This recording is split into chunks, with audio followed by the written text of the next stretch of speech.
And here we are. Welcome back to the Redshirt Sophomore. We never set out. We're your hosts, MD and CD today. We're talking bowl games.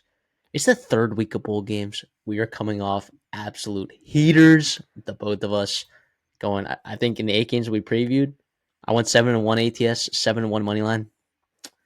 The parlays were ruined by Colorado. It's pretty brutal. And you were 5-3, 6-2 in terms of winners, and then ATS. So coming off of a good week right there, and we got like what's set to be all right the best slate of bowl games in terms of like the level of competition, the talent of the player, right, that we're going to be seeing in these bowl games. And you also got some really interesting quarterbacks playing for some of these teams. Some guys getting back from injuries.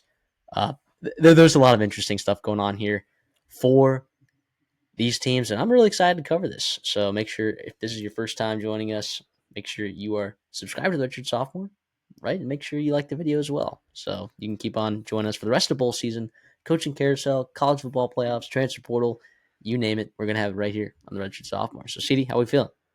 Fantastic. We've got a bunch of bowl games this week. I know the playoffs, are going to be the headliner. ESPN's going to be continuing to promote that. But honestly, I'm more excited well, maybe not more excited, but I am as excited for these bowl games here. Like you said, we're going to learn a lot about these teams. I was talking to my dad earlier about this, and it almost feels like some of these games are like spring games, which for maybe the average college football fan, isn't the most exciting thing. But for us here, and I think for you guys as diehards, I'm sure you're super pumped to see these guys who are going to be moving forward as these new teams, and also send off the seniors in a great night with some wins. These things matter. That's why we're covering every single one of them. You guys have been so supportive, so fun for us to interact with you guys and talk about your picks and maybe talk trash in the comments section. But it's been fantastic, and I'm really excited. We got a bunch of bowl games this week that are like ones that I like have a lot of name changes happen, sponsor changes happen a lot, but you've got a lot of bowl games that feel like their name stays. Obviously, the Music City Bowl is iconic, the Sun Bowl, the Texas Bowl, Gator Bowl, stuff like that. The Duke's Mayo Bowl, which is newer, but that's also iconic as well. So as well as the Bahamas. So it's a lot of fun here. I'm excited to get into it. So, agenda, we got 9 games that we're talking about, and then we're going to go right to the best bets after that. So, I believe we both got a decent amount of bets this week. I think we were looking at each other's talking about it. I think we're going to be on a lot of the same stuff. And if history serves us correctly, normally that's a pretty good thing. So let's get into it then. Let's talk about the Music City Bowl. Let's go to Missouri, playing against Iowa. I think this is for these teams. I guess you could say underperformed, right? Missouri got to 9 wins, okay, and that's like really good for them, okay. But also with their schedule draw, right? Some of the offensive talent, I think that they maybe underperformed a little bit. Maybe also that defensive talent, maybe we underrated the defensive talent that we were seeing from them because, holy cow, then was it 4 or 5 NFL draft picks, right? Last year's defensive class alone, and you lose Blake Baker to LSU, and then Iowa, not the powerful, dominant mainstay defense that we've come to see. A little bit better on offense, and the reason why I took their over 8.5 wins at significant plus money was because I'm like, man, if you get like a top 80 offense from these guys, which I thought that they could, and they did, right? You're like, yeah, maybe we can. Well, they did when they were healthy at spots, right? And yeah, it's just the defense that kind of disappointed a little bit in some games. So very interesting. Not that it was a bad defense; it's still a good defense. I just think these are two really really interesting teams. You got an Iowa team that's going to try to run the ball, a Missouri team that's had a tough time stopping the run when they've played against good running teams. So I think this is a really, really interesting matchup. And everyone's gonna try to use this as a litmus test for like the Big Ten versus the SEC, and I think we should just enjoy the game. I'll second that as well. You two teams are 8-4, 9-3, Iowa and Missouri. Looking at their schedules, right? Missouri was a team you talked about it, where it's like, yeah, they're 9-3, but it's a little bit frustrating almost because they played someone with a pulse, right? Their 3 losses, right? You got blown out by A&M, you got blown out by Alabama, and you lost to South Carolina. They're in a much more competitive game than we had originally thought there. So give you credit for going on the road there. You needed a last-second touchdown drive from South Carolina to win that for them. But Iowa, in a similar sense, they had some actually a difference that they had some tough losses. I think more in terms of like losses that maybe you go back and you're a little bit frustrated you didn't get done. Right on the road in Los Angeles there against UCLA, right on the road in East Lansing against Michigan State, right, kind of getting boat raced in that one. And then you lost the Cyhawk game early in September in a game where you should have won. You were dominating that game. And then all of a sudden you decide to stop running the football with one of the best players in the country. Speaking of him, right, Caleb Johnson, if it wasn't for Genty and Scadaboo and other guys like that putting in work, and they should be spotlighted, Johnson was a guy that was so valuable for this team here. Over 1,700 scrimmage yards, 260 plus touches, right? He was so important, especially with the revolving door at quarterback, some injuries at the wide receiver position. He was a guy you could always count on. I remember watching him in person there in Minneapolis, in September, and he was incredible, right? And he was incredible. You got a couple of younger guys there that'll be seeing more touches. Obviously, it's Iowa, so these running backs will be the focal point. They do recruit well. They've got guys in the pipeline to take over. But I think there'll still be a little bit of drop off. Obviously, Kamari Moulton, the young freshman. You also got Jason Patterson, a couple of guys that will be interesting to see in a little bit more heavy bulk workload without a guy like Caleb Johnson that you can just kind of rely upon. And what made him so dangerous too is it wasn't that he was a bruiser and he was getting 4 to 5 yards, which he would, right? Very physical runner. But what made him so dangerous was, and this is what I was done for a while now, is those explosive 70 plus yard running plays, 60 plus yard touchdowns that, when their offense is stagnant and they can't consistently move the football down the field, they can just pop one off outside zone here. Someone misses a tackle, misses a block, boom, boom, boom, and it's a touchdown. And it totally flips the direction and momentum of the game. Like you said, Missouri potentially struggling to stop the run at times against teams that do like to run the football. Right, looking at Le'Veon Moss there from A&M, had 138 yards. Obviously, South Carolina, what they can do on the ground, although Sellers was very good in the air in that game. But yeah, it'll be very interesting to see what kind of gives here in terms of Missouri defensively and also offensively, their explosiveness, hopefully, with Brady Cook and Eli Drinkwitz versus this Iowa, conservative, slow it down type of football. Yeah, you got some wideouts right at skill position spots for Missouri. Luther Burden, but also too, I think maybe Luther Burden's value is a little bit overrated. Not that he's an overrated football player. I just think like the position that he plays, that slot spot, I think it can be that kind of production can be, Schemed up. especially the production that we saw from Luther Burden this season, that can be replicated to some degree in the aggregate of whatever you're going to throw out there, right? But the running back spot, right? I think there's a chance that they could run the ball, and that wasn't something that I thought that Iowa was going to, be a problem for them at times. But here we are, right? I have Missouri winning and covering this game. I don't feel great about it. It's not a best bet by any means. And I don't. I have been on the train that like, why is Missouri a top 25 team? Like when the AP was just leaving them in there, like, and I'm an A&M fan, right? It's Giga Aggies, right? And after that win, I just couldn't help but just be like, man, maybe I I don't know if that Missouri's that good, right? And down the stretch we kind of saw their flaws for sure, and I guess we'll see. I think Membo is a big loss on the offensive line. I believe he's out of there. Is he draft or is he transfer portal? I think he opted out. I'm pretty So sure. yeah, probably draft. That is a solid tackle right there. That is a solid tackle that you're losing right there. Tollison's been out for the last couple of weeks, and this was the strength of their team, right? Heading the season, you're like, yeah, they got the wide receivers and the quarterback, right? But you looked at the offensive line, and you lost Javon Foster, and you return almost everyone else, and you're like, man, and then you plug and play Caden Green too. You're like, man, maybe we got something here, right? And uh, yeah, it was pretty good at times, but you're losing two of those mainstay pieces, so that is definitely something to be concerned about, right? So I'll still take Missouri to win and cover though. Yeah, I'm with you there, and I don't feel great about it. I'm not going to add it to my best bets at the counter at all. Either way, I looked at the total for a second, and I thought, maybe Missouri's offense without Luther Burden and maybe not being as explosive as we had thought, no running back, or excuse me, no wide receiver and no offensive tackle, that could hurt them. We could see a spot where we just have a bloodbath there in Nashville, as sometimes we do get.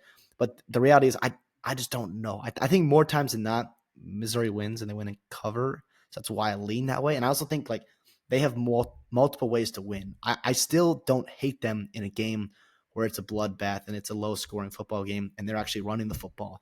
right? Brady Cook has done a good job of taking care of the football this year. Hasn't been super explosive.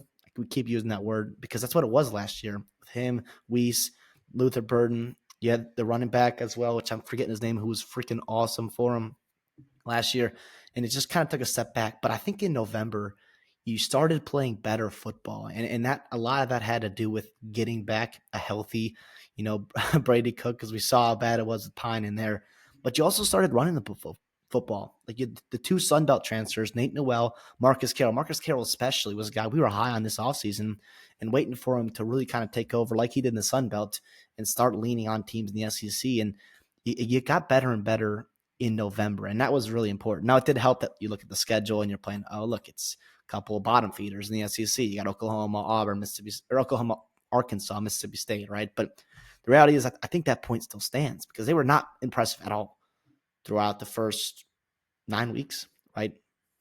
Probably that's it.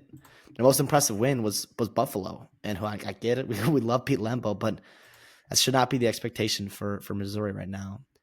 I also do think that Iowa defensively, I mean, they're still really, really talented. And their only opt out's a Yeah, cornerback. And I get that. Like Harris is a good football player, Jamari Harris for him.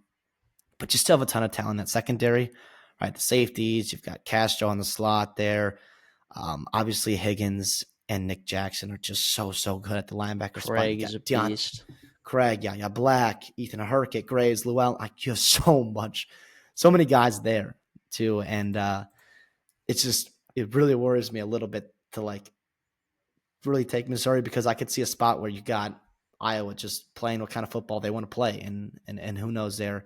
I also think too, lastly for me, the wide receiver Reese Vander Zee coming back healthy, that's a big deal, right? He was a guy we talked about early in the season, and he did some good stuff for him. I mean, he missed a lot of football games, and he is still like their fourth leading receiver, and he's their second leading wide receiver, right? If it shows you what kind of offense they run, there hasn't played since mid October when he got hurt against Michigan State.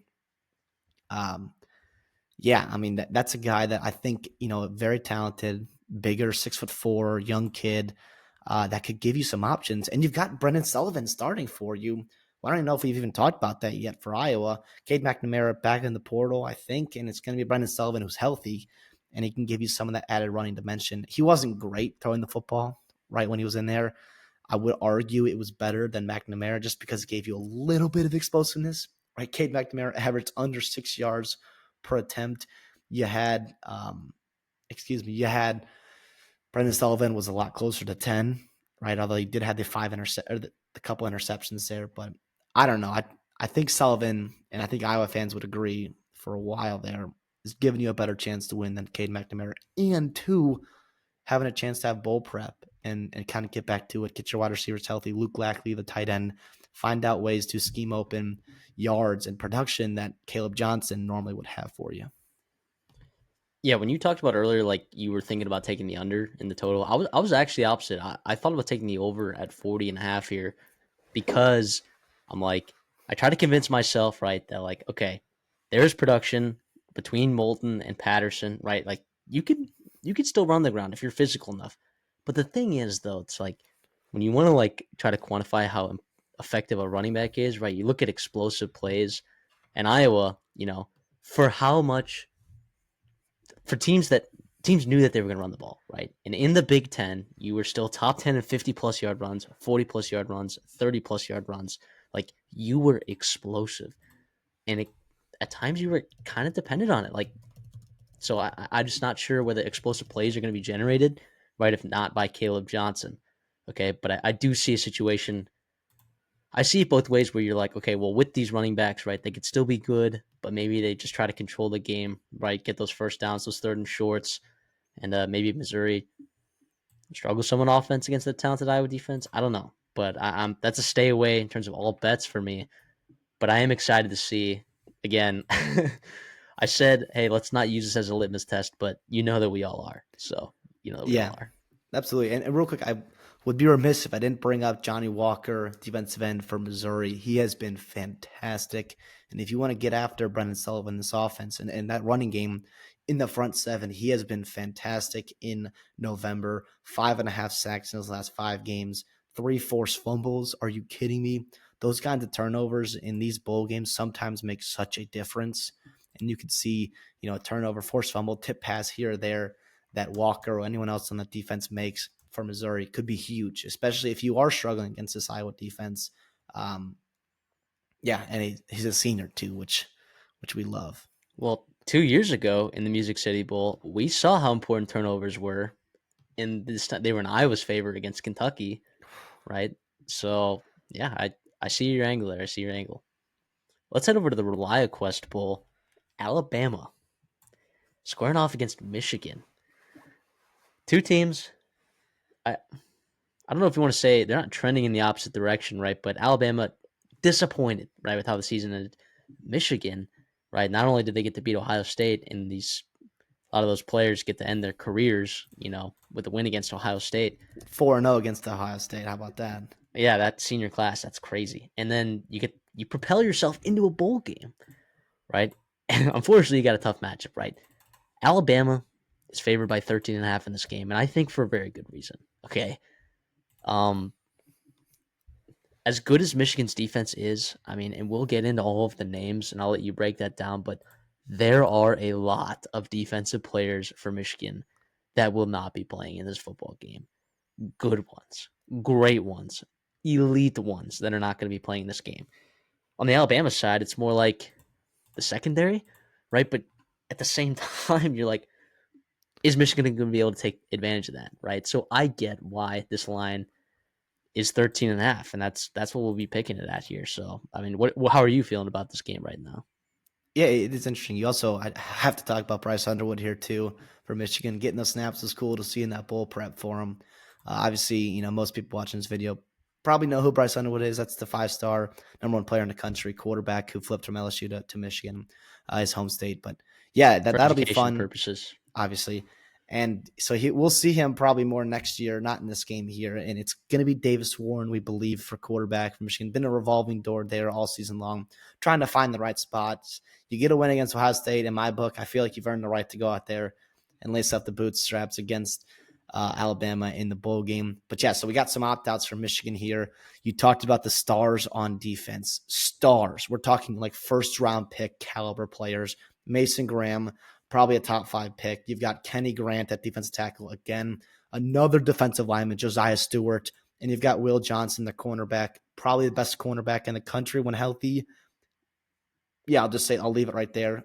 Potentially, regardless, though, those Debatable, but guys sure. brutal in that. And now we get to the offense here, an offense that struggled all year long. And now you're missing your tight end who's been hurt for a little bit, right? Now you've got the cover athlete of NCAA 25, Donovan Edwards, who's their backup running back. They're starting running back Khalil Mullings.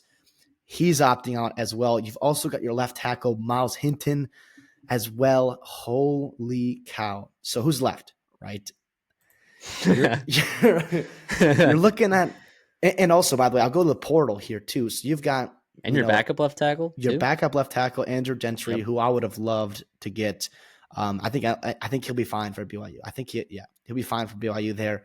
Your center, who's played 300 plus snaps, interior offensive line, kind of swing guy, Dominic Gaitis as well. And then I think your best wide receiver, Tyler Morris, is in the portal, as well as your punter. Although I don't know if he's actually the starter or not, but I just see that in there.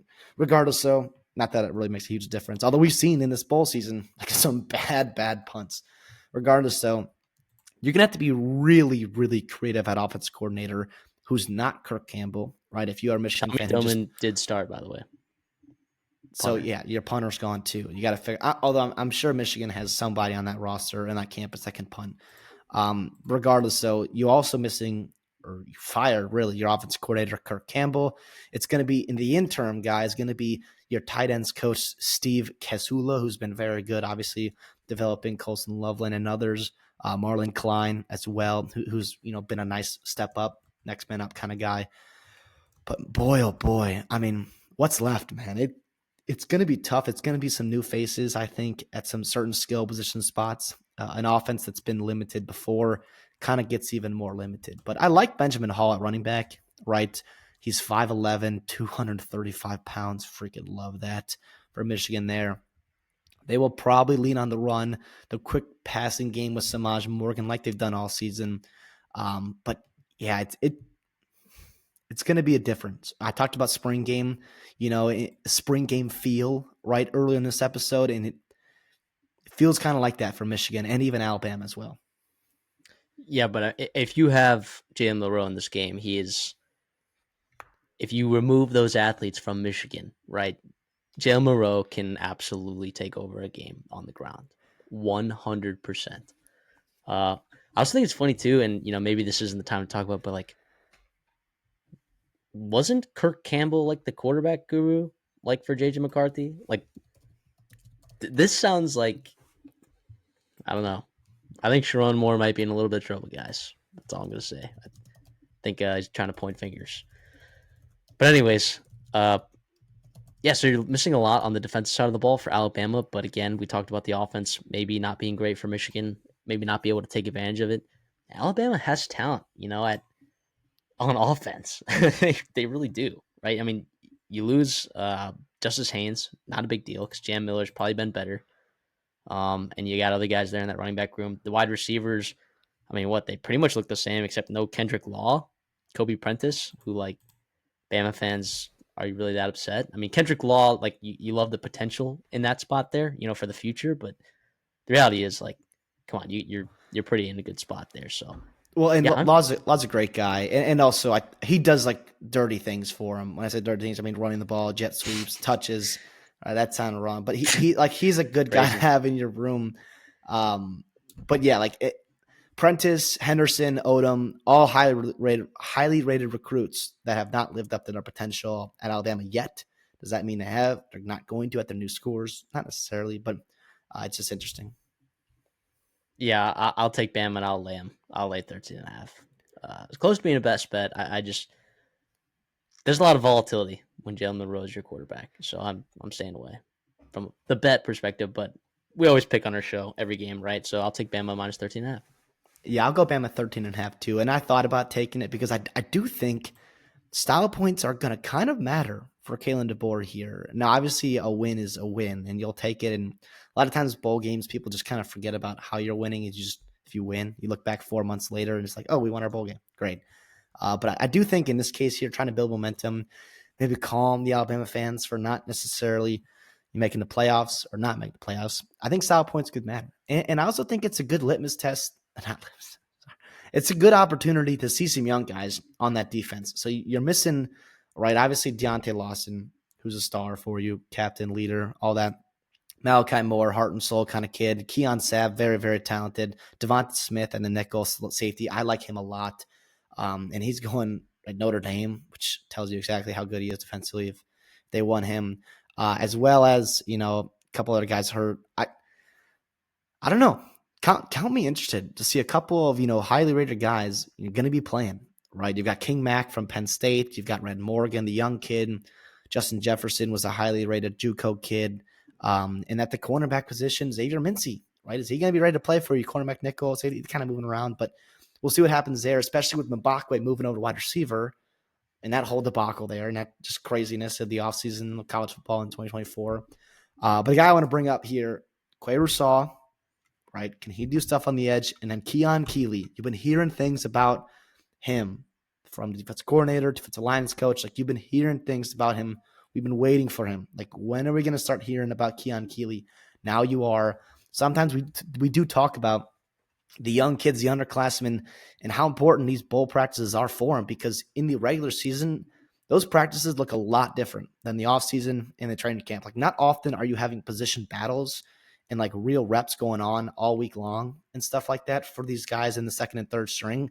So the bowl season, you kind of have a chance to reset the depth chart and kind of get an opportunity to go out and compete for a spot in playing time in that bowl game. And you see, new faces kind of emerge there. I hope to see him playing for Alabama as well as some of the young wide receivers. I don't know. I mean, this game will be interesting for sure. It's going to be in Tampa.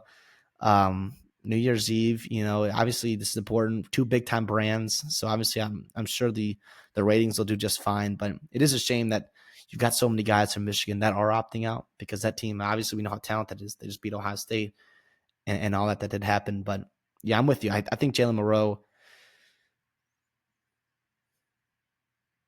Yeah, I think Jalen Moreau's a guy that could take over this game, especially with Jam Miller and Richard Young playing running back for him. I don't know. I Yeah, mean, if he doesn't play this game, I'm completely flipping my pick probably.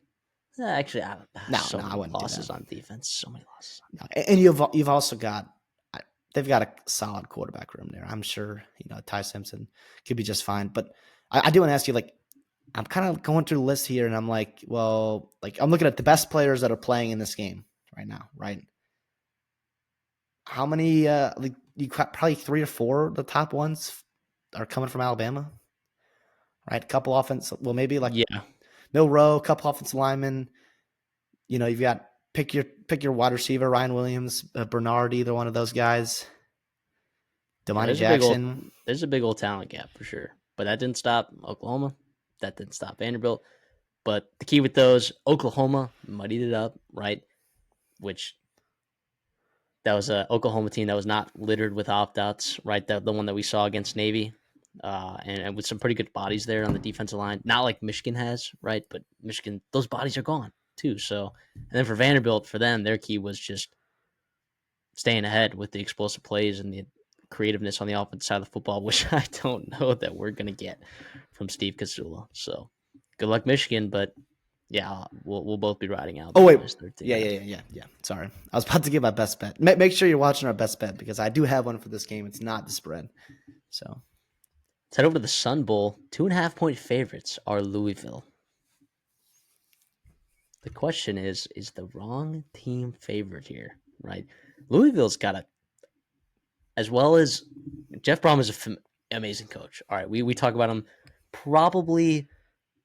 If you were to actually force me to list coaches, like to me, he is a top 5 lock head coach and play caller in college football. Lock, okay, for me.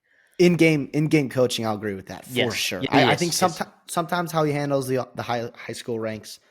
sometimes gets me going, but I do think he's at But Louisville too. we're just talking about previewing a game, right? Jeff Brom, Couple weeks to prepare. couple weeks to prepare. Now here's the thing. No Tyler Shuck. I think that's a big deal. No Colin Lacey. We haven't seen him.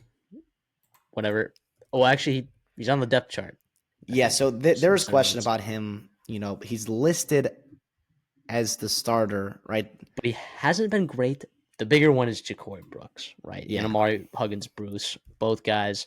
We'll first talk about Ja'Cory Brooks. I mean, we talked about it right away. We both were like, man, everyone's ooling and googling over Colin Lacey because they saw that he had 1,000 yards, with South Alabama, right? In an offense where, quite frankly, he probably wasn't even the best receiver in that offense. He just happened to have the most yards. Ja'Cory Brooks, dude, is so good. And he was so good. And I don't know why. I don't know what happened, right, at Alabama. It just didn't work out later on there. But this guy got on the field as a true freshman at Alabama at receiver. And he comes in and he just absolutely wipes the floor with everyone in the ACC. And he's out. Tyler Shuck is out. You're looking at Harrison Bailey, right? Because Pearson Clark, I believe, in the portal. Allen also, Brady Allen in the portal as well. So you're looking at Harrison Bailey. I think Pearson Clarkson. I think he withdrew. I think he went in. Okay, he He did. withdrew. That's Let me Well, double either check way, that. he's But what, a true freshman or I true think he's sophomore? He's a true red sophomore. shirt by now. Yeah. Whatever the case is, yeah, you're looking at a different set of quarterbacks here. Now, the problem with that for Washington is that, yeah, Jeff Brom has a month to prepare, right? And he can get his guys going, right? But we also saw the Jeff Brom Purdue team without Aiden O'Connell and Charlie Jones, right? And what happened against LSU, right? Different talent gap there, obviously, but that was a Purdue team that made the Big Ten championship, right? Like, that was a good Purdue team. But losing Aiden O'Connell and Charlie Jones and others too, I believe you lost your tight end as well in that game. But it was it was bad. It was bad. So I'm not sure what's going to happen right here, but I'm not feeling very confident in Louisville's offense. For Washington on the other side, you know, I don't think that you had terrible quarterback play down the stretch. It wasn't great this year, but I don't think it was terrible. No. So Damon Williams actually got the start against Oregon. So welcome to college football. You're going to go to Eugene and play the number one team in the country. And, he did some nice things early. You could see they scripted some things up for him. They had him protected in the pocket. He didn't take a sack that whole first half. And you saw the offense moved a little bit, right, which was awesome to see. Obviously, the difficulty of play will drop, right, going from Eugene and against Oregon versus this Louisville team, especially if you've got a couple opt-outs like Ashton Gillette and no cornerback, Quincy Riley there for you, which is tough. He's a nice athlete, though. He moves well. I like how he throws in the pocket. I like how he throws off platform, rolling out. They've got some nice wide receivers there. If Jonah Coleman's playing, he's pretty damn good. Also, I like Adam Muhammad, the young kid, as well. The only thing that worries me, and plus you get Maxim McCree back, right? The left tackle for you. The only thing that worries me is going to be defensively, right? Because Harrison Bailey, he was not great, right? I don't know how good he is right now. I think a couple years under, wow, I'm totally forgetting his name. The head coach for Louisville, Jeff Brom. Wow, it is late here. We're recording. A couple years under Jeff Brom will help him for sure. But I do think getting after him, I did not love his pocket presence at all. You get after him, you're going to affect his picture, his things, all that kind of good stuff there, disrupting the quarterback and the flow of play of that offense. But you're missing, three defensive linemen. You're missing the House, your linebacker as well, Kamori House.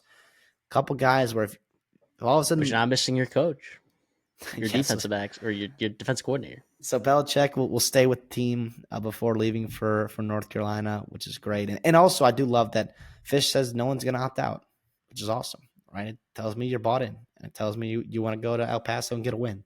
Plus, El Paso is a place, too, where not that we have to worry about it with either of these teams, but you're not going to be hungover for the game, I don't think, right? It's not Vegas. It's not New Orleans. It's not, Myrtle Beach. It's not anything like that, but it'll be interesting there. I think, this line is Louisville minus 2.5. And I like Washington this game. And I'll take them to win as well. They're really good against the pass, right, already. And if you're missing a couple wide receivers, it could be trouble. And I think Shuck's really freaking good. Shuck was awesome this year. Shuck is awesome when he plays.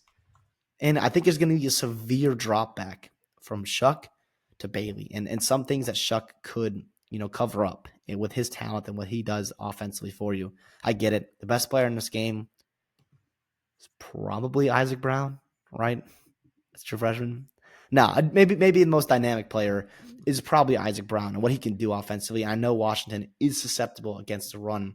That does concern me a little bit, especially if Harrison Bailey doesn't have to do too much and he can just hand the ball off to Isaac Brown and they can kind of go after it. And you're missing the defensive lineman there. But I don't know. I still like Washington in this spot. Yeah, I'm still not sure. I know that they had good metrics. I'm still not sure if I'm totally sold on Washington's pass defense as a whole, right? Like, Michigan didn't have to throw the ball. Sorry, they can't throw the ball, right? Rutgers couldn't throw the ball early on in the season. Iowa didn't need to throw the ball at all against them. Indiana, backup quarterback, right? Penn State didn't need to throw the ball on them. I'm just saying, the metrics, I don't know if I necessarily think that they directly coincide with how I feel about this Washington secondary. I will say that I am concerned about this run defense, and if they do commit to running the ball with Isaac Brown, I mean, did he average 7 yards a carry? So there's only 3 running backs in college football that averaged 7 yards a carry, and one of them was a true freshman, and his name's Isaac Brown, and he's playing in the Sun Bowl. So that is a huge concern. I'm with you on Washington plus 2.5, but you have to be so conscious about Isaac Brown, especially like you talked about. I don't necessarily think pass rush is a big deal, right? But I think more importantly, right, you got to find a way to stop Isaac Brown because that's what they're going to try to do early on in the game. And if you're missing a lot of guys in the front 7, it could be bad. So I'll take Washington plus 2.5, and I'll take them to win. But I don't feel good about it for that reason. I really don't. So.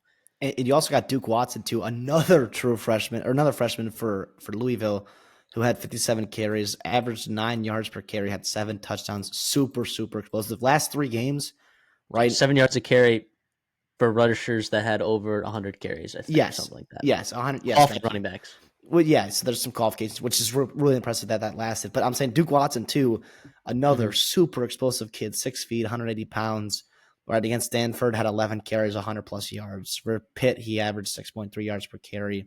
Against Kentucky, he had 6 carries, 104 yards, and 2 touchdowns. I mean, yeah, it's going to be tough sledding for Washington. You said it. I mean, stop the run and then figure things out. If early in the game and Louisville's shredding them, right, it could be tough. It could be really tough.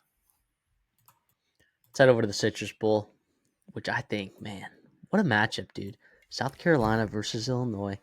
Two of the, I don't know if I want to, they're both upper half teams, right, in their conference. I mean, Illinois won 9 games, right? This line, though, is at, it's nearly 10. We're going to pick it at 10, right? There's 9.5s out there. We're going to pick it at 10, okay? I, South Carolina's good, man. South Carolina's really good. And I also think not having Pat Bryant, right, for Illinois, I think is a huge deal at that receiver spot. I think Illinois' passing attack, you look at the metrics and you're like, okay, yeah, whatever. Okay.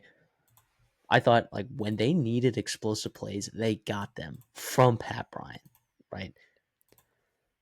Yeah, I think that's kind of a big deal. So, and with South Carolina, right, you got this Beamer ball going on. You got boys bought in.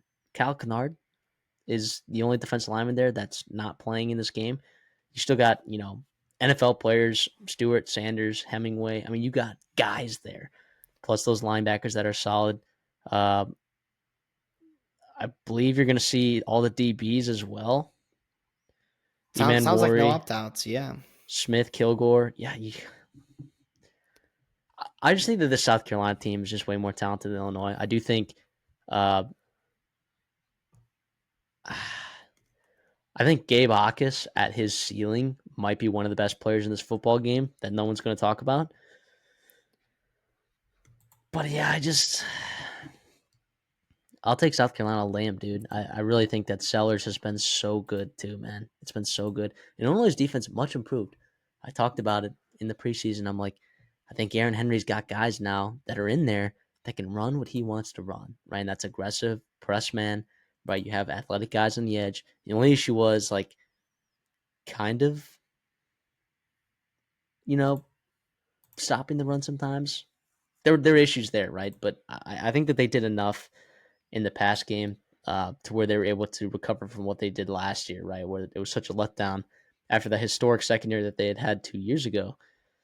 But yeah, I'm on South Carolina. Sorry, Illinois fans. It is what it is. Listen, I'll fade you here just on Illinois. I think 10 is a lot in this game here. I'll go South Carolina to win. I'll middle it here. Obviously, kind of a boohoo, take the easy way out. But I don't know. I think Illinois is a solid, solid football team. I am concerned about stopping Lenore Sellers, right? And I do like Oscar Attaway, right? So you got no Raheem Sanders. Attaway's a fine, fine football player. Yep. Not quite as physically impressive as Raheem Sanders, but he's still a very good football player himself. Illinois is pretty good, right? Again, in terms of like their missed tackle rate. And that's obviously something you have to talk about when you're playing Lenore Sellers, because what he does to a defense is just mind-numbingly, just so annoying. You're trying to get off the field on 3rd and long, and here he is throwing off defensive linemen and running for a first down or hitting a guy streaking wide open. I also think, I would argue Illinois secondary might even be better than South Carolina's. I think the two Scots are really freaking good. I think Matthew Bailey is a damn good football player at safety as well. And Illinois' losses, right? You're looking at Penn State, Oregon on the road, and then Minnesota. At a team at the time, Minnesota was playing really good football. And same Minnesota team that took Penn State down to the wire in Minneapolis not too long ago. You mentioned Pat Bryant missing. That's a big deal. That is. You said it. That's a huge, huge deal. But Altmaier's been very good this year. The key, and it might come back to haunt me here, is when Altmaier is pressured, he is bad. Below 50 grade, right, as a passer, when he is under pressure. So it'll be a tall task, and you're missing your right guard. Turnovers, which he's Turnovers, been doing a good job, right? much But better. like you said, when he's pressured, that it is an issue. Exactly. I do think that no Kyle Kennard is kind of a big deal, because he changes your entire picture, what you do offensively at your offensive line, who you're shifting to, who you can shade, who you can chip, all that kind of things that drive you crazy as a quarterback, trying to get those things all lined up and then go make a play. When he's not out there, obviously you still have talent, right? Stewart, Sanders, Hemingway, Tom, you got a bunch of talent there. I'm not going to say it's going to be a huge drop off, but he's a really good football player. That's not someone or at a position that you can just plug and play and expect that kind of production, right? I'll partially agree with you. I do think he's a monster. All right, and they're lucky to have him. I mean, was he first team All SEC? He was a game wrecker, particularly in pass rush, right? But also too, you got to think about who he's playing next to as well. I don't Stewart. think he hits his ceiling, Oh, right? If he's not playing across from Stewart and next to Sanders and and Hemingway, right? Like that defensive line as a whole is yeah. unbelievable. That's why we absolutely hammered the South Carolina win total over this year. That's why we said that they were, potentially good enough to make the playoffs. Everyone laughed. That's crazy. But here we are talking about South Carolina barely missing out on the college football playoffs. I am looking forward to seeing this wide receiver room too, right? A couple weeks off, right? How much we talked about this. Bowl practice matters, right? 15 practices can be huge for young kids, sellers especially too, but also like the tight end Joshua Simon. You've got Bennett, you've got Brown, Larvadane, right? It can be reliable as well. How about Nick Harbor, right? We've seen him do some fun things for you at times. Does he get more run? Do they just throw the ball up to him? Because he's bigger and faster than anybody that, you know, Illinois has to offer, right? In this game here. It'll be really interesting. This is a game you talked about at the beginning here. What a great matchup, right? You've got the fourth best team in the Big Ten, probably, and you've got maybe the fourth or fifth best team, or the fifth best team. Illinois versus Indiana, pick your choice. I probably think Indiana beats them, but um, the fourth, fifth best team in both conferences. It's going to be awesome. It's going to be fantastic. The Citrus Bowl is obviously, a pretty storied and tradition written bowl here, in Orlando on New Year's Day, New Year's Eve. So yeah, it's gonna be great. And I'm glad there's not a ton of opt outs either. Yeah, I was gonna say it's like you have opt outs, right? But it's not riddled like some of these other games, like riddled. Plus you're getting your two quarterbacks, right? Which I think is, you know, it's nice. I will say I like bowl season when you get to see quarterbacks that are going to be the starter next year, right, for a team. And we're going to talk about a game, a little bit later that may be exciting for a different reason. But like, there are some games that we're going to be talking about this week that are having quarterbacks start that will not be the starters for next year. So I guess we can be grateful for that in this particular matchup. Can I ask you this real quick on last point here for me? Um, let's just say hypothetically, the over under is 49.5. Let's say we're staring at all of a sudden it's the second half and you can live bet it and the line is at 61. Who are you favoring in that spot here? Like my point is, I'm saying this is going to be in the game is going to be in the high 20s, low 30s, right? Does that mean do you give that I'll challenge to I'll favor Illinois South Carolina in that spot probably. because the pass rushers or because they can run the Yeah, football? because my guess is that Illinois scored on explosive plays, and that would be my So, guess, right? And I would think that maybe that's not necessarily replicable. If I know that South Carolina is scoring on offense, then I'm like, okay, yeah, Illinois is in trouble, right? Good luck keeping up, right? yeah. Also, I don't know. this Is is a, that how you feel, or are you feeling the opposite? Like you like Illinois in a shootout? I guess how they get there would be important. If they're like moving the chains, right? I think that's a big deal, right? I think it has to be, um, right? But if Yeah, it is absolutely. explosive plays, that's just not sustainable. It could be pretty tough. Also, these two teams are 9-3. Right, this is for 10 wins. It's a big deal for these programs and these schools. And these These teams. coaches, Okay, let me pull up their over and win totals here because this is. 5.5 and 5.5. Ugh! And we were wait. Did this show take the over on both of them? I think this show did actually So you had the unanimously. over. You had the over on. I had the under on South Carolina just because of Oh, that schedule. But I had the over also on both. I had the over on Illinois as well at plus 104. Are you kidding me? But Yeah, nuts. Come on, great let's game. go, dude. Going to be a great game. let's head over then to the Texas Bowl where Baylor's squaring off against LSU, and boy, does LSU have some important pieces missing on the offensive side of the football, right? Some big ones. And is Baylor missing anyone on the offensive side of the football that's like significant? Nope. I mean, gosh, you called this probably a year ago, right? Never wrong, just early. And I'll keep bringing it up every time we talk about Sawyer Robertson. I thought he was an absolute dud. I'm like, who is this guy? You're like, hey, no, they're high on him. Just he's an athlete. Let's let it play out. And this dude is absolutely playing out of his mind right now. He's playing bonkers. The ability to avoid turnovers, right? Keep plays alive, extending the plays, you know, allowing his run game to do the job of the run game, right? I mean, this set of running backs, Washington Pendergrass, have been awesome, right? And LSU, man, like their run defense at times kind of got shredded. Now it was against really good run teams, right? And sometimes with quarterbacks that could also give you like a dynamic option. Jalen Yes. Milroe, right? DJ Lagway, not he's like a dynamic athlete, but he's a pretty But yeah, solid athlete as well. Marcel Reed. Marcel, yes.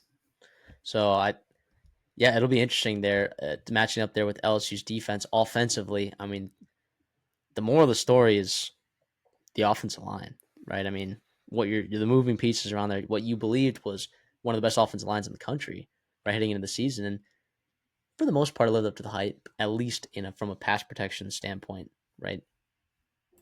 You're gonna be missing a lot here, and moving, shaking pieces around. So how are they going to respond, right? Are they going to be able to run the ball? Are they going to be able to? Is Garrett Nussmeyer going to have time? Now, Garrett Nussmeyer, I'll give him credit. You don't see a lot of high sack numbers for LSU giving up, right? One, because their offense line is good, but two, because Garrett Nussmeyer gets rid of the football quickly. And I don't think people appreciate that enough. I think people think about Garrett Nussmeyer as like Gunslinger. some gunslinger. Yes, that's true because he has a cannon of an arm, but I think that's incorrect characterization of him because he does get rid of the ball quickly. I believe he's got like a top 5 or top 3 release time in the SEC. So not just release time, but I mean time to throw, right? Some of that scheme, right? But some of that's Garrett Nussmeyer identifying stuff early and knowing where he wants to go with the football. Well, and sometimes you have to because if you can't run the football consistently, like the short passing game becomes part of your offense, and you have to be perfect at that. And he was, I thought, for the most part, pretty solid. I mean, you saw some times where he was well below 50%, right at the completion percentage, regardless. So I thought for what he did, what he had around him, yeah, and the responsibilities, he almost 500 passing attempts. Jeez, that's way too high. For instance, right, Baylor 360 passing attempts and 458 rushing attempts. A lot better balance there. A lot He more. didn't have a game where he threw less than 31 passing attempts. He didn't have a game where he dropped back for a pass less than 35 times. Yeah, that's not ideal, especially when you've got three freshmen that are going to be starting along your offensive line. You're kicking out Miles Frazier, who's normally your right guard, over to right tackle. Holy cow, right? The only mainstay is going to be what DJ Chester, and he's a young kid, right? Redshirt freshman, second year kid. So it'll be interesting. I do want to see how Caden Durham. I want to see intentionality to run the football and stay committed to it with Caden Durham. Right, I thought he was a guy. As we got into SEC play, you saw him start to flash and make big time runs. He's got the athleticism, he's got the speed and the physicality as a freshman to do that in the SEC. I want to see these couple of weeks in bowl practice really have intention to get him the ball because not only are you missing your offensive lineman, you also have CJ Daniels, wide receiver, going to Miami. You've got Kyron Lacey, right, one of the best wide receivers in the SEC, gone. You've got the tight end Mason Taylor gone as well. And you've got Chris Hilton, who's struggled consistently his whole career and drop issues. He's coming back from injury as well, later in the season, right? So you've got some kind of, revolving door, maybe not reliable targets like you normally have there at wide receiver and tight end and O line. Like, let's not put Garrett Nussmeyer in terrible situations in this game because, first of all, Baylor has done a really good job of winning the first and second quarter, right? And so you get down early, and all of a sudden, up there goes the run game, and now it's up to Aaron Anderson, who I like a lot, and Chris Hilton and Xavier Thomas to really separate it and be big time playmakers for LSU. And I don't love that idea, honestly, for LSU. Yeah, when you want to talk about on the offensive line, you talk about those pieces moving around. Left tackle, I think, is a huge concern, right? In terms of like the experience here. I think at right tackle, Miles Frazier, remember he played tackle at FIU, right? And he was really good there. And they kicked him down to guard, and he was even better, right? He was able to play guard at an SEC level, right? We don't know what we're going to see necessarily from him at right tackle at this level, but he has experience playing tackle. Right, this dude has played so many snaps of college football. I'm not worried about that right tackle spot. It is that left tackle spot that you're looking at that you're worried. But Baylor, not necessarily unbelievable from a pass rushing perspective. Only 169 like pressures on the season, which you know it's pretty average, if not to like below average. And then I guess you generated 73 sack or 23 sacks from those, but I mean, we'll see. I mean, they've got some good guys, right, that can rush the passer. But a lot of times it's, blitzing linebackers getting aggressive that they've ran the defense, right? Blitzing linebackers is how you're able to get to those guys. And I think that, while maybe you don't have that elite pass rushing talent up front on the defensive line, I think with new faces on the offensive line, I think that gives you an opportunity to get those linebackers in space to make a play on Garrett Nussmeier, who maybe isn't super mobile as maybe the previous quarterback at LSU.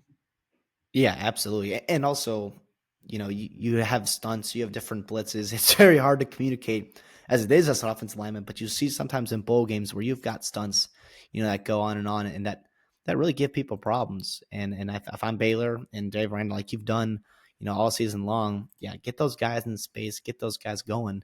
And also, like every college football quarterback, and at times, Garrett Nussmeier gets significantly worse when he is pressured, right? PFF, which I know isn't the end all be all, but he has an 87% or 87 passing grade, which is really freaking good when kept clean in a clean pocket. When he is under pressure, that drops to a 49, which is below average. So that's not ideal for Garrett Nussmeier there. Obviously, the pressure is, and that's the scheme for every freaking defense in college football is get after the quarterback, make him uncomfortable.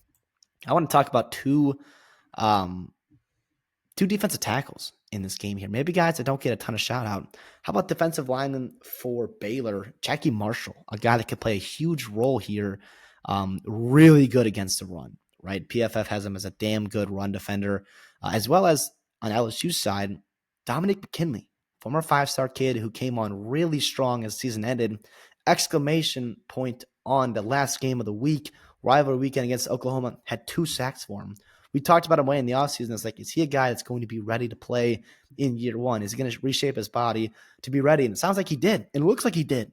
And that was awesome. And another guy, with those young kids, having those bowl practices and getting better and better and better, you could see a really good and potentially, very impactful player for Dominic McKinley. Obviously, bright future for sure ahead of him. But we're talking about in this bowl game here, that could be huge because they got some damn good running backs. And Soy Robertson as well. You want to get after him. You want to get after with Swinson, with Weeks, all those guys getting after the quarterback.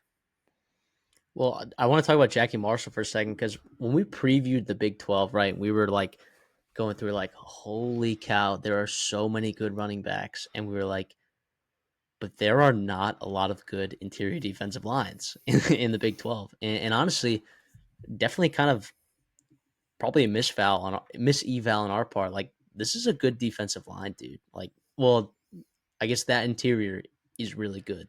Okay.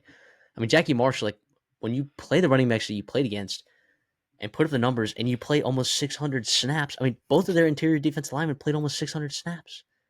I mean, that's just guts. That's grit right there. It's from that interior defensive line. So I'll shout them out for sure. And it'll be interesting though. Like I'm Caden Durham, not necessarily between the tackles kind of guy, right? So I don't know how much those D tackles are necessarily going to play a role in that aspect. But let me tell you, I like that interior defensive line for Baylor, like you said. Let's go over to the Gator Bowl. Let's talk about Ole Miss and Duke, because boy, I mean, Duke had a great season, okay, and maybe I've been a little bit unfair to them because I have been talking about my preseason expectation was that Duke was going to stink, that this was a bottom two, bottom three roster in the ACC, and 9 wins from them. I guess I was wrong about that, right? But man, did they squeak out of some of those wins in just the smallest, sneakiest ways possible. And then you're also missing Malik Murphy, right? No Grayson Loftus in this game. You're going to have Henry Bellin, the fourth, starting at quarterback for this game. The last time that he played quarterback, I know he got hurt, but he wasn't great throwing the football, which is something that you need to do against Ole Miss, right? If you're going to. And by the way, Ole Miss, nearly everyone playing, which I did not expect at all, right? You have a team of transportal kids that don't want to necessarily characterize any of them, without knowing these kids. But you have a team full of transfers, right? You talk about maybe meshing culture, right? Having this understanding. Like if you're a transfer portal kid, you're likely looking out for yourself generally. So if you have a team full of people looking out for themselves, but they're all playing in this game, yeah, I guess they're a little bit bought in right here. And this spread is 17.5 is what we're going to pick it at. I don't think it's enough. I think Ole Miss is going to absolutely boat race this Duke team if they have all of their players play the full game. We just saw Cam Ward opt out of the second half, and everyone made a big deal about it.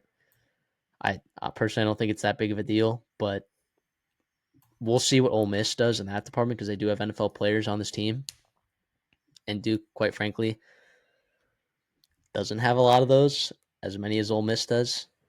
So what are you gonna have to do, right? You have to run the ball if you're Duke effectively, which Ole Miss hasn't let anyone do all year. Okay, great, check. Yeah, we got to throw the ball with Henry Bellin. Well, I guess you got a decent set of receivers right there, but with Bellin a quarterback, can you trust him through the air? I personally can't.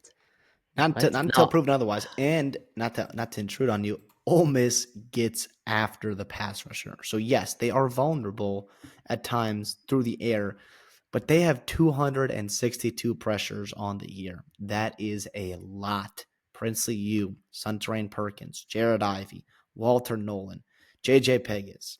Chris Ball's opted out, but he's very good blitzing, right? But holy cow, do they like to get after Pete Golding likes to get after the quarterback this year with Ole Miss. and by the way, you don't have a great offensive line for Duke, right? I think they held up against some teams that don't have necessarily good pass rushes, right? I think this Duke offensive line overperformed, right, their expectations. And I think people are going to look at this game and be like, yeah, they got four right good players in this offensive line. I guess you'll call them good, right? I just think people are going to you're going to hear the broadcast talk about how Duke offensive line, how they let up, such few sacks this year. They've only let up 9 sacks. It's yada yada yada. Okay. I I don't think Duke has played a defensive line like this. I think Duke's offensive line is about to get absolutely shook by what's going to come at them this week. Because I'm sorry, Duke fans. I know I'm sounding like a total butthole right now. Trying to talk down about your entire team and your season because this is an unbelievable season. By the way, you almost beat Syracuse. Actually, you probably should have beaten Syracuse, right? You should be at almost 10 wins right now. But there's also You also some of should have these beaten wins. SMU as well. Well, yeah, that's what I'm saying. You could have lost a lot of football games. SMU when they played Duke only had 1 sack, which I found pretty impressive, right? But some of that was Malik Murphy, having a better understanding of what to do with the football. I don't know, man. I don't know. I'm gonna ride with Ole Miss right here. I really do. Now, if Duke's offensive line does hold up somehow, I think Duke will have a chance to keep this game close. Yeah, and defensively, you're going to have to cause havoc, right? You have 41 sacks on the year, which is a good amount. of a lot, right? You got 12 interceptions, 19 forced fumbles. You're looking at right about 2 turnovers a game. Your 2 turnover opportunities cause a game. You're going to have to be at least at 2, plus a couple more sacks with that as well. You've got Wesley Williams, defensive end, who's been fantastic recently. 4 sacks in just the month of November alone.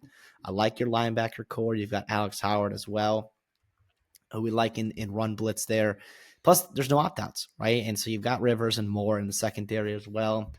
And if you have Ole Miss, right, who's maybe without Trey Harris if he's still not healthy, right, and maybe without your right tackle, maybe there's I'll be honest, I'm on Ole Miss here. I think 7.5 isn't enough, so I'm on Ole Miss here. And also, I think Ole Miss is a team where we saw Cam Ward opt out of the second half. And like, not saying that's going to happen here with Ole Miss, but if you do start to see players not be playing, like I think Ole Miss has a little bit more depth. And also Austin Simmons, I think, is a pretty damn good quarterback as well to come in and play well for Ole Miss. Yeah, if you're going to want to win, you got to get after Jackson Dart, although he is actually pretty damn good against the pressure when he is getting pressured, and when blitzed, he is somehow better than when he's not blitzed. And some of that's Lane Kiffin, some of that's the O-line, some of that's also how good he's been this year. So yeah, it's really tough, right? You're Duke and you have a chance to win 10 games and you get matched up in the Gator Bowl and you're playing potentially, right, the second best team in the SEC, right? And I don't think that's crazy to say at all, especially if they're bought in, which it sounds like they are. From a Yeah, power rating perspective, it's probably the third best team yeah. in Although the I would take them SEC. to beat Texas, and well, they crushed Georgia, They right? did. And that was at home. It was in the rain, whatever, yada yada yada. But yeah, we'll see here. For Ole Miss here, I don't know what else to say here other than I I hope also think Jackson Lane Dart. Kiffin wants to send a message to the ACC. That's another thing too. There's a factor where Lane Kiffin, as a coach, could legitimately try to do that. Just pour it on, you know, and then do some cryptic tweet after. Well, not it won't be cryptic because he'll be very very. he will be very probably very explicit about his intentions there, tweeting about the college football playoffs. Likely if they kill Duke here, I will but yeah, say they have right in his first couple of years at at Ole Miss, right, and you lost to Baylor, right, in the Sugar or the Outback Bowl, and you lost. Yeah, I'm sorry, the Sugar Bowl, and you lost to Texas Tech. Kind of got crushed in that game in the Texas Bowl. Played a lot better in the Peach Bowl last year against Penn State. You obviously won the Outback Bowl in 2021, 2020 season against Indiana. But yeah, I think you're right here about sending a message because and that's why, yeah, I think that's something that's of note, for sure, especially if you get in a spot where, maybe you're sweating out 17 or you're at 23 or whatever, and you gotta, and maybe the starters are still in there, whatever it may be. But yeah, it sucks for Duke, man. No one's giving them a chance to win. And they have a chance to win, obviously. But there's a reason the line's at 17, and we think at the show it's probably pretty accurate. if not, not enough. Well, I think that the uncertainty there, and just to get a little bit nerdy about betting here and lines, like I don't think you can with the unknowns of bowl season. I don't think Vegas and a sports book can like responsibly put out a line bigger than 3 touchdowns. You know, I like think at this, the biggest lines last year, I think, was about 17 and a half. It was Oregon and Liberty, and then Oregon absolutely dog walked them. yeah. And by the way, big spreads we've seen so far, and we've betted on them, right? Tulane, or we bet on Florida, right? And we bet on Syracuse, right? Am I And missing any other? TCU And TCU. Are we missing any other? Oh, and also the playoff too had a couple 10-point games. Um, and Texas covered, Army covered last night.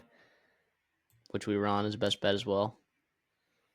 Yeah, so anything over 10, I'm looking at the And the game after this one that we're going to talk about. But UTSA was 12 and a half, and they dog walked Coastal. yeah, Yeah, some of not these big spreads are pretty accurate. or not even not enough, right? It's the point here. Yeah. Yeah. Texas State, North Texas. What? And for those of you who are just tuning in for the first time, waking up right on Friday morning, and you're like, I want to bet on the first responder bowl. All right. Well, you're in the right spot because we have absolutely. I think we have a great segment for you. Okay, this is hilarious. Okay, so the quarterback for North Texas, all right, all year has been Chandler Morris, and honestly, he's played pretty well. Right, I drafted him in our CD and I's fantasy league, or I shouldn't call it a league; it's just us two. We compete, and it ended up being a really good pick, right? Because that Eric Morris offense, it's so pass heavy, and you lose Ayo Adeyi to James Madison, who's so effective for you at running back. This year, I mean, now you're moving on from Chandler Morris because he's in the portal. He's gone. He signed with Virginia. Okay. You brought in true freshman Cash McCollum, right, from China Springs. He's in the portal now. But what's crazy is that he wasn't even the quarterback, too. It was Drew Mestamaker, all right, the walk on quarterback from, well, he's from Austin, but what do you say? Vandergrift. Vandegrift. He has not started a football game since 2020 at quarterback. He played safety in high school because the starting quarterback over him was, well, one of them is now a catcher at somewhere like Kentucky or something, or UCF, one of those schools. In 2023, it was Deuce Adams, the quarterback now, who's a freshman at Louisville. So this kid, who is in an offense that, by the way, was top 5 in the country from a passing attack perspective, you got a guy who has not started a college football game since the year, or not a college football Or game, a or high football school. game. He never started a high school varsity football game at quarterback, and here he is, a walk-on quarterback, playing against Texas State in the first responder bowl in Dallas. How freaking awesome is that?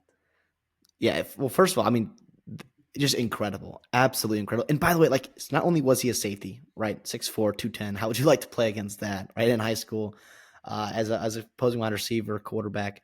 But he won the job, right? And early on, you saw him playing, right, inexperienced as he was. They trust him enough to win that job and go out there and play against Texas Tech in. Wild. Yeah. So holy cow! We watched his tape, and it was limited because he was the backup, right? So they'd have him come in. He's thrown 36 passes from varsity high school till now. He's thrown Kind of crazy. 36 passes ever. Obviously, he moves pretty well because he was a high school DB, and he's got a nice arm. I wouldn't call it super live, but I think it's a catchable ball. And I know that term is used and thrown around. What the hell does that mean? He just throws a pretty ball, right? And whatever it may be, it's going to be. Actually, I have no idea how it's going to be, but I know Chandler Morris is very freaking good, right? And I know he was For awesome North Texas. for North Texas, right? And I would also say, like, that shows he's going up to Power Four, right, for a reason, and he was at Power Four before as well. Um, yeah, this is awesome. And also, I'll say here before we get into more of Texas State and stuff that they can offer, bring to the table. This is Denton versus San Marcos, right? Not too far away from each other, and they're meeting in the middle there. Not really in the middle, closer to Denton, obviously, with Dallas, but it's going to be awesome. I think this is fantastic. I'm sure Mastermaker, coming from Austin, has plenty of family coming up, and Oh, holy yeah. cow! I mean, now we don't know if McCollum's going to play, so we're talking about like betting this and like Yeah. real, like, what happens if Mastermaker goes down, right? Then it's, well, maybe Shane Porter playing Wildcat quarterback, who is, by the way, a former walk-on wide receiver from Kansas State, who's started the year as their running back 5, and now is playing really good football. He's been awesome in the American there for North Texas. They've had 9 different offensive line combinations, second most only behind Florida State. I mean, it has been crazy for North Texas. It's getting more crazy with Mestamaker coming in, and we're here for it. That's why you're watching this video. That's why we love college football, because of stories like this. Now, I don't know how it's going to end. I'm not going to tell you all roses. It's going to be fantastic. He's going to come in. It's going to be Caden Veltkamp all over again, throwing for 6 touchdowns, yada, yada, yada, in this bowl game. But damn it, selfishly, I wouldn't hate it. Even though I'm picking against him, I'll take Texas State here, minus 13. Feel pretty Yeah, I damn good will. about it. I just can't. I can't responsibly, like, being responsive here. I think we have to take Texas State here. And you also have some other guys that are in the portal as well. Starting wide receiver, DT Sheffield going to Rutgers. You've got the tight end going to Oregon State. You've got the center going to Kansas. You've got your left guard who was hurt, but he's also not coming back. You've got a couple other guys that have played a lot of meaningful snaps there. So All I'm hearing is power four, power four, power four, power four. Walk-on quarterback that's thrown 36 passes since varsity year of high school. Yeah, I'm on Texas State minus 13 with you. And last year we were talking about like Texas State, how good on that defensive line they were in terms of penetration. I mean, and then you saw it in the Rice game, right? Just absolutely putting them in a blender and just absolutely murdered them in that bowl game. Right? They're what, second in the country, first in the country in tackles for loss last year. Texas State was. This year, you kind of flipped the script where you let some teams win that shouldn't have won, right? You let some teams back in the games that you had big leads in. The point is, though, is that your offense was good, right? And you were going to miss Ismail Mahdi, but also, too, like, for how good he has had as a career at Texas State, you also had productivity from other guys in that backfield as well. it's been Jordan a McLeod, revolving door. Not sorry, not yeah, to cut you off here. Real quick about yeah, it Mahdi while has you're been, on it. which is crazy. He's had fumble issues, right? Would And never have guessed that. when it's been a quick leash there. And credit to GJ Kinney. And they put in Burgess, they put in Lincoln Pear. They've all shined at points in the season. We know how GJ Kinney loves his 5'10" bowling ball, hard physical runners that he has here with Pear and Burgess. So yeah, I mean, you're a top 10 offense, scoring offense. You're top 30 passing offense. You're a top 20 rushing offense, right? In reasonable counting metrics, not adjusted to strength of schedule, obviously. But yeah, I think for Texas State here, it's this North Texas team defensively also has not been good. They're on a schneid right now, in big part because of the defensive side of that football having problems. You had a really good start to the season, I think North Texas did. And then you saw against Texas Tech. Now, other things happen, turnovers, right? Explosive plays, yada, yada, yada. You were outclassed a little bit talent wise. But I think in games where North Texas has been outclassed a little bit talent wise, I think sometimes you see it fall apart, right? It hasn't been every game this season when they've been outclassed talent wise, but I think UTSA, right? That was a good example. Texas Tech, right? You got a little bit outclassed. Memphis, you kept it close, but I don't think Memphis's defense is particularly that good. I think East Carolina kind of got the best of you a little bit there, particularly in that second half when they kind of exploded on you. I just think Texas State is going to walk this one. I think if you're going to bet this game, I think taking at 13 is good. But I will tell you, I've also outlined this significantly. Uh, I think I've got an outline that's paying out plus 800 on this one because I think that this game could get seriously ugly. I'm serious. This could get now, but like you said, with North Texas and Mestamaker, I mean, you don't know. he won the job. He literally won the job. Cash McCollum, right, as a sophomore, right, the true freshman that they brought in from China Springs or Wimberley, I guess you should say. He led his team to a state championship his sophomore year, and then he started for 3 years, almost 9,000 yards passing. I mean, he's a good quarterback, right? I don't know what happened there, right? I'm sure he's going to get picked up by some teams, either lower G5 teams or maybe some high FCS teams, right? Go the incarnate word route, whatever it is, right? He'll land somewhere and probably play right away. But Mestamaker won the job. That's what scared me. Like, I almost didn't take this minus 13 because I'm like, maybe I just outline this, right, and not take this minus 13 because, of the chance that Mestamaker is actually that guy. Because, again, he won the job. He played against Texas Tech, when Morse got, like, late in the game for Morse. So, I don't know. But also, aside from Morse, yeah, like you talked about, just so many opt-outs from North Texas. And opt-outs for Texas State, too, mostly on the defensive side of the football, right? But when you have this quarterback thing going on for North Texas, do you need that elite? I'm not going to say elite defensive line, but the the starting defensive linemen, those interior guys that you had, do you need them? Right? I don't know. I don't know that I'm as worried about Texas State's opt outs. I guess aside from your right tackle spot, but again, North Texas. I mean, how good were they even rushing the passer? I mean, not great. I mean, they're metrically defensively, they're 116th against the run and 121st against the pass, right? And You have McLeod playing. You've got the wide receivers, Hobart, Williams, Wilson, all 600 plus yards playing. I'm with you here on Texas State minus 13. I do say like path to victory for North Texas, right?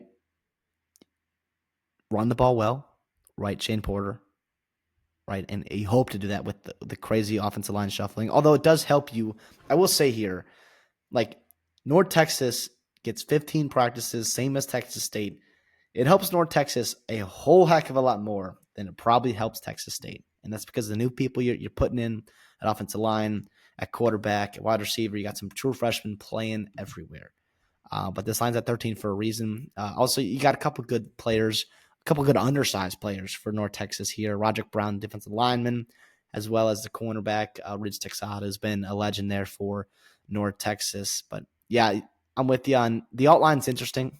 I'm not going to do it because secretly, even though I'm going to be picking Texas State, probably be putting some dough on it, I will be rooting for Drew Mestamaker and North Texas. I hope there's fireworks. It could be a spot here where if he kind of marches down the field first couple drives, and he's looking good, maybe drive or two, live bet over, right? And Because have like, fun with that. have we had like every year you have like a player who's like a bowl game legend, right? Have we really had that this year? I guess Harold Fannin, if they had won, right? But But they we didn't knew who he win. was. Like Yeah, everyone knew who he was before yeah. that. So I, I don't know. This could be the spot. Drew Mestamaker. He's definitely not watching this, but gosh, I hope he's awesome. I really hope he's awesome. Maybe But his family is. so I don't know. I think it I will it'd be be really all cool. I will be all lining and taking Texas State, but good luck to Mestamaker. I really do wish him the best of luck. Let's go over to the Bahamas Bowl, where we got a great matchup. And it is unfortunate that you're seeing a lot of opt outs from the Liberty side, but I think that's what can make this game more competitive and enter a new quarterback that's going to be. So, Ethan Vasco, right, the Coastal Carolina player, is transferring to Liberty, okay, to play quarterback for them next year. I should say they'll compete, right, because Ryan Berger, former transfer from Appalachian State, will get the start at quarterback. And if you remember, Ryan Berger originally won that job over Joey Aguilar. He had an injury in that Gardner-Weber game last year that basically sidelined him for the entire season, and he transfers out of there to Liberty, where they already had Caden Salter. So he transfers there, knowing that Caden Salter's the guy, by the way, right after the season that he had last year. I, I think Ryan Berger's belief was that this job was going to be his next year. Ethan Vasco, I don't imagine him transferring to Liberty and him not thinking that he couldn't start at Liberty. But I got to believe that Ryan Berger could be a guy. We haven't seen a lot of him. He looked good against Gardner Webb in that game, but again, that was over a year ago, and it was also Gardner Webb, right? But I do think that these opt outs for Liberty are nothing to slouch, right? 3 guys on your offensive line, right? 2 guys on your defensive line, right? Injury to one of your starting safeties. And on the Buffalo side, what's just your kicker and a wide receiver that are not going to be playing this game. Generally, you have everyone, and that includes some damn good players. Shout out to Sean Dolick, right? The MAC Defensive Player of the Year. Led the entire country, 159 tackles, 16 and a half tackles for loss, 5.5 sacks, 5 interceptions. Ridiculous player, okay? And we got a young quarterback and a lot of new pieces on offense. He can cause havoc. How about the leading sack getter in the MAC, Kobe Stewart, right? Um, I believe the leading sack getter in the MAC last year was Cassius Howell, or maybe he was the second leading sack getter in the MAC. And he ended up turning out pretty nice for Texas A&M over there. So some of those MAC elite edge rushers. I mean, think back like Carlos Brooks. What was it? Carlos Brooks?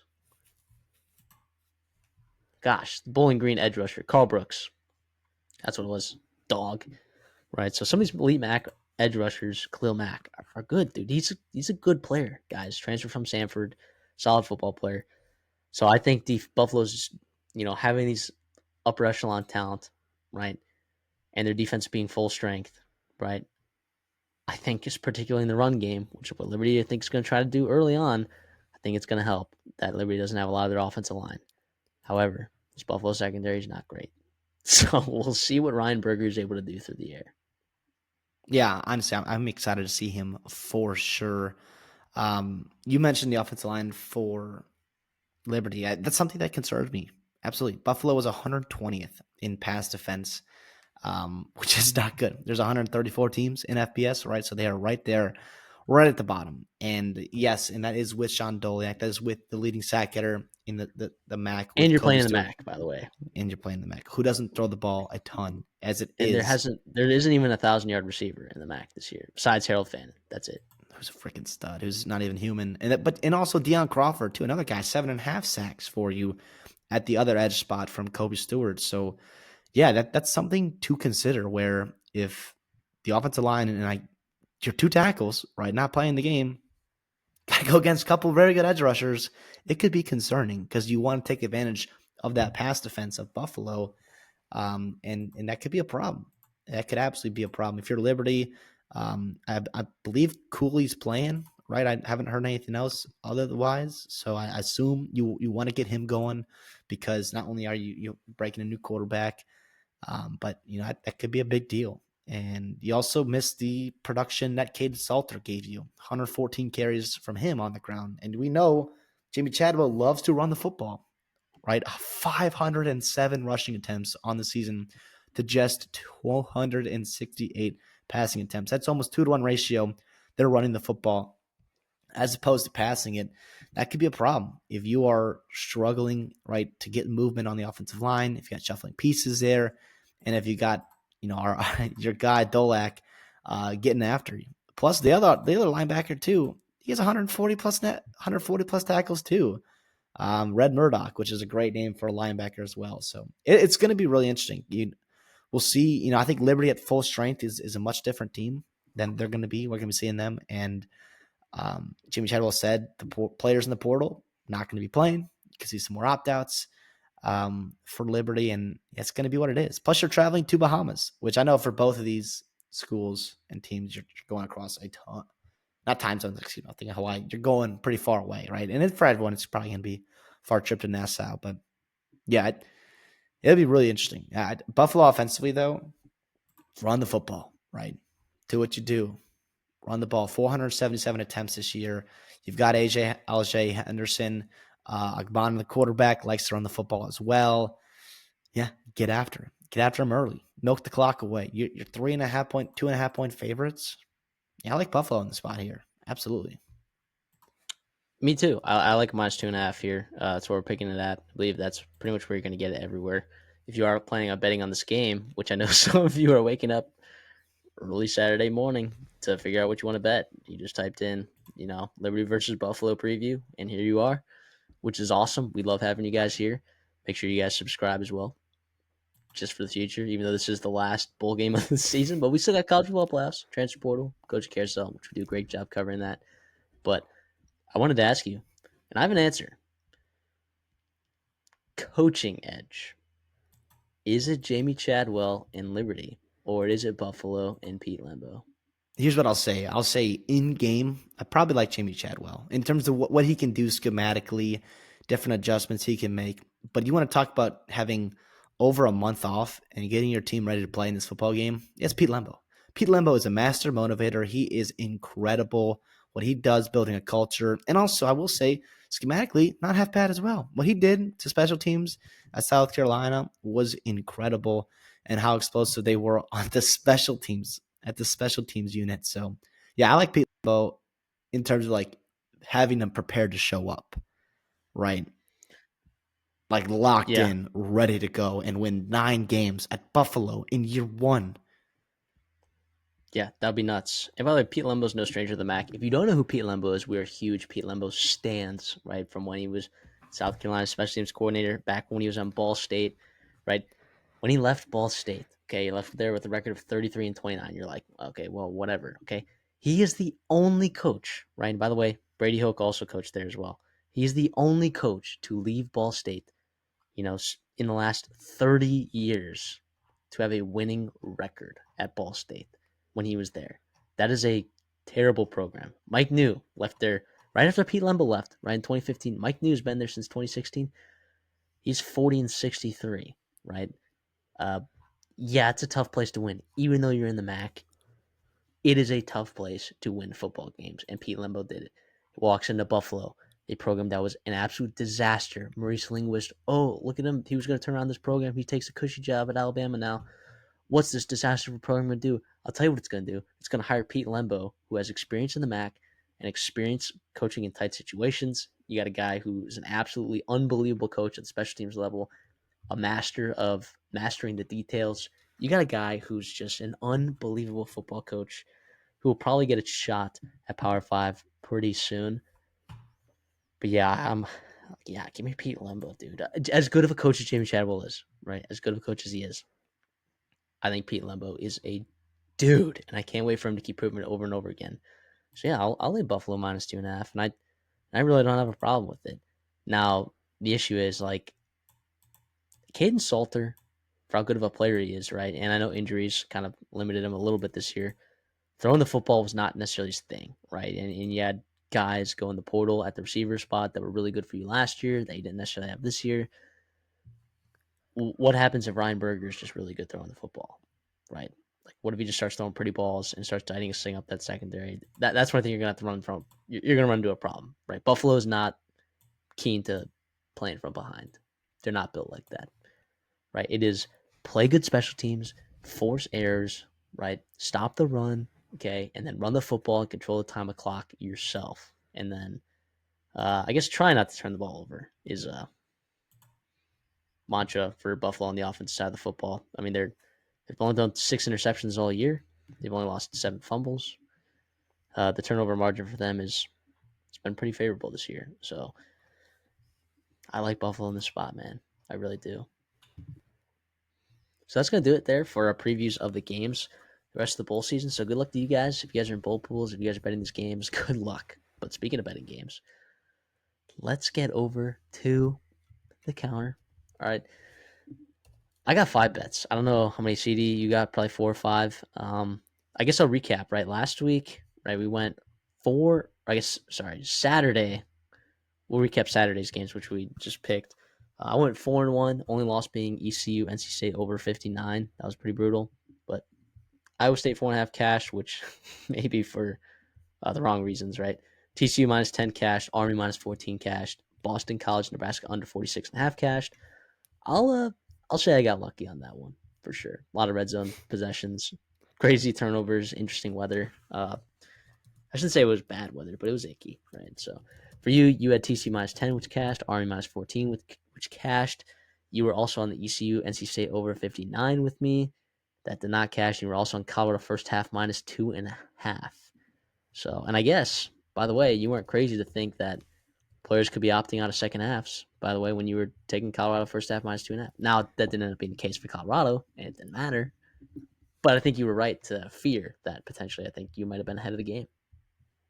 Yeah, obviously, 2-2, we'll take it in bowl season. I mean, I started off super hot in bowl season. I'm still positive on the year, up 4+ units, which is something I'll absolutely take. And I late ad there, Arkansas plus 2.5 on Twitter. So make sure you guys are following us on Twitter. That was back on Friday. Mhm. You got Yep. because there will be stuff right going on where you've got opt outs, you've got players not dressing, whatever may happen. Make sure you're followed on Twitter because we do like to get some stuff out there.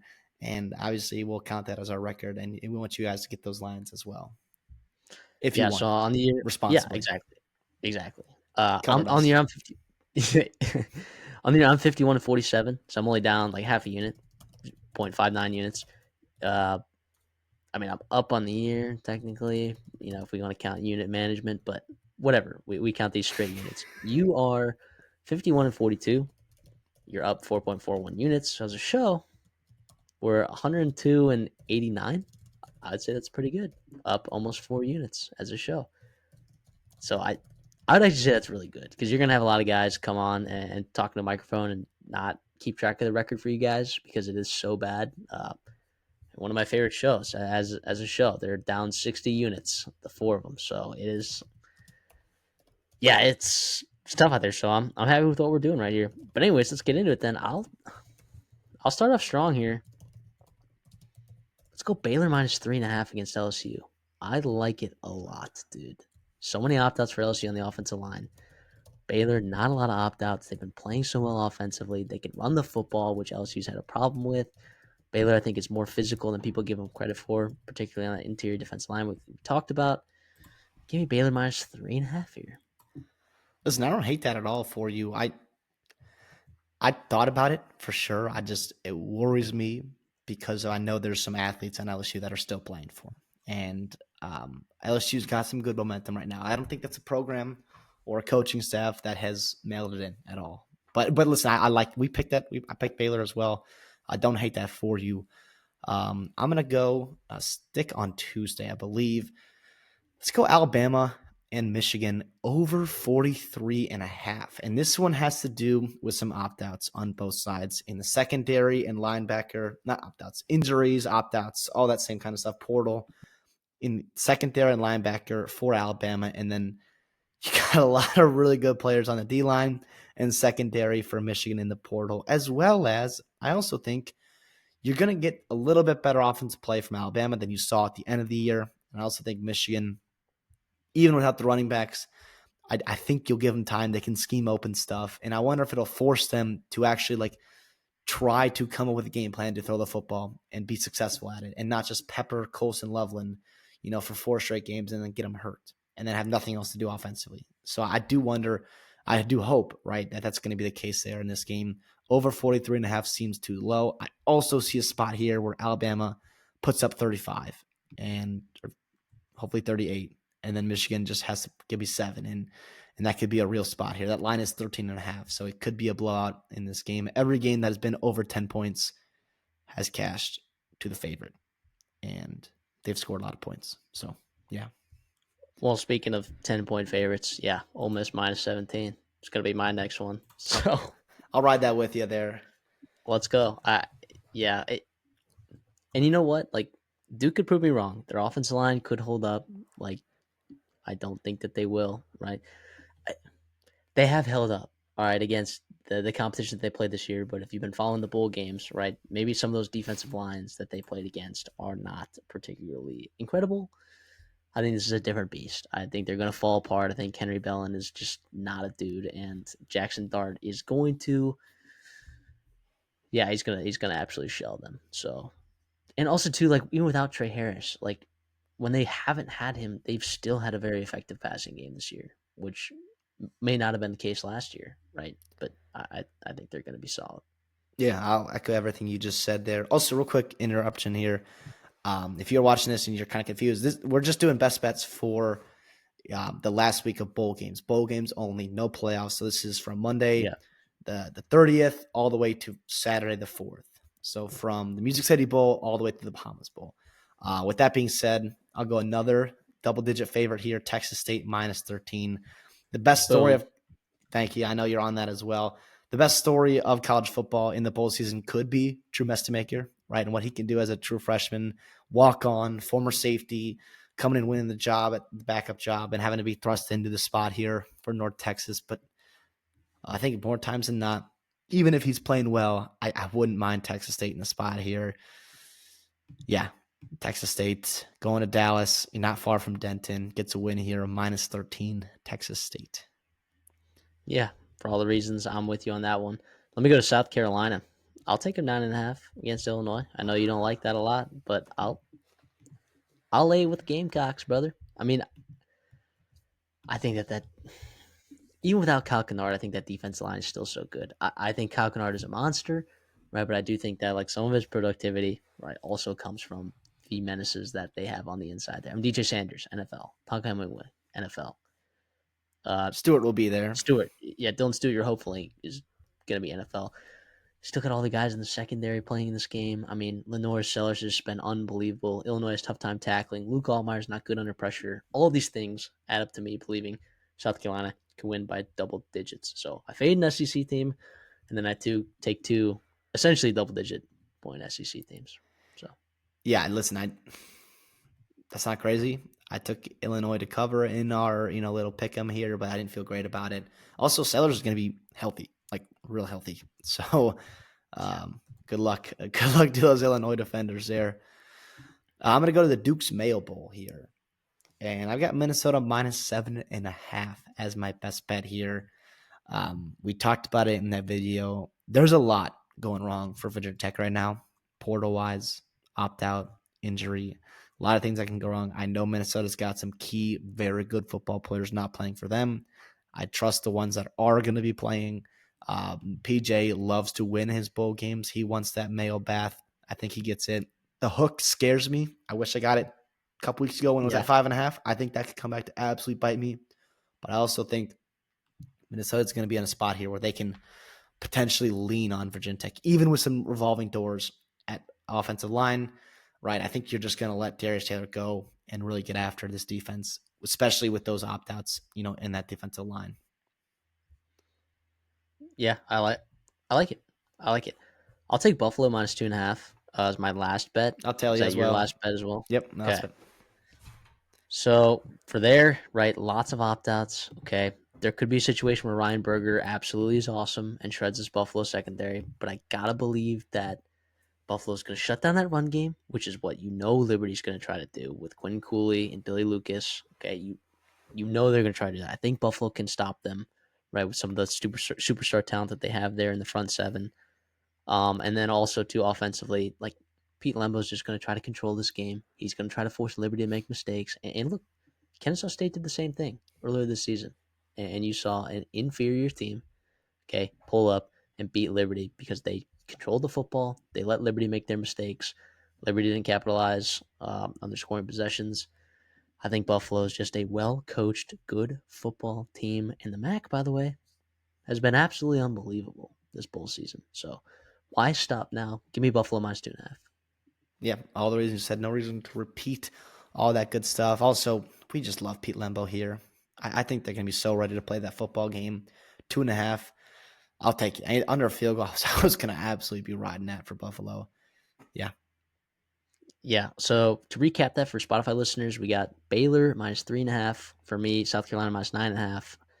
For CD, Alabama, Michigan over 43.5, and Minnesota minus 7.5. And then both of us are all over Ole Miss minus 17, Texas State minus 13, and Buffalo minus 2.5. Thank you all so much for tuning in to the Redshirt Sophomore. Once again, we love having you guys here. Look, and I encourage you to just subscribe. Okay, I know that this was a lot. This bowl season has been awesome for us. We appreciate the growth that you guys have shown us and the love. We love doing this. It is exciting, and we know on this show that we cover bowl games better than just about any other, national college football coverers of the sport. All right, we do a good job here with this. We know that. Um, we also see us do a good job during the coaching carousel, right? We still got all those videos that need to come out later. Especially we're letting these coaches get a chance to kind of build their staffs, but once that kind of gets played out a little bit more, we will give deep dives, and you guys can get excited about your coaches, unexcited about your rivals' coaches, and all that, and then transfer portal as well, and of course, the college football playoffs. Who could forget? So thank you for tuning in. CD, you got anything for us on the way out? Yeah, it's been a hell of a time, hell of a bowl season. This is, I think, one of the best things of sport, right? The bowl season. I know they're trying to take it away from us. I love the bowl season. It's been awesome doing all these videos, deep diving into all these rosters, portal. It's been a lot of work, and like you said, we do appreciate all the support you have given us. So thank you for you guys. Happy holidays, happy New Year coming out. If you're watching this in 2025, it's been a heck of a year, and looking to jump into 2025, like you said, with all of our good stuff. All righty, and we'll see y'all in the next one.